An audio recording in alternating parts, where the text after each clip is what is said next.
আবারও সাদা পোশাক পরিহিত পুলিশ এবং মহিলা পুলিশের তৎপরতায় একটি বাইক থেকে 18 বোতল বিলিতি মদ উদ্ধার।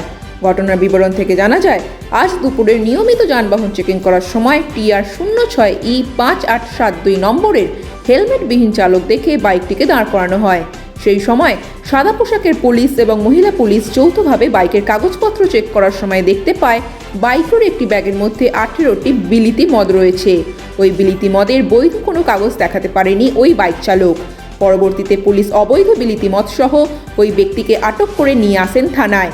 পুলিশ জানিয়েছেন, নির্দিষ্ট ধারা যুক্ত করে মামলা গ্রহণ করেছেন তারা।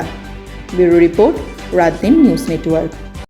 রেগুলার চেকিং, ভেহিকেল চেকিংয়ে PS অফিসার আর স্টাফ ছিল, সিভিল স্টাফ সহ। তখন ডিউরিং ভেহিকেল চেকিং একটা বাইক যার নাম্বার TR 06E5872 যে রাইডার হেলমেট ছাড়া ছিল, তখন আমরা বাইক রাইডারকে সিগন্যাল দেই। সিগন্যাল দেওয়ার পরে কিছুক্ষণ সামনে গিয়ে দাঁড়ায়। তখন ওইখানে বাইকের মধ্যে দুইজন লোক ছিল এবং ডিউরিং চেকিংয়ে দেখা যায় যে ওদের সাথে কিছু CM লিকার ছিল।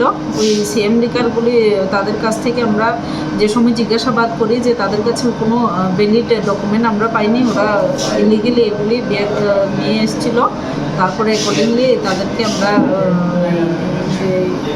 ফরেন লিকারগুলি আমরা সিজ করি। সিজ করার পর তাদেরকে আমরা অ্যারেস্ট করে নিয়ে আসি। টোটাল ওদের কাছ থেকে 18 নোজ ফরেন লিকার পাওয়া যায়, যার মধ্যে 750 ml এর 6টা আর 375 ml এর 12 নোজ।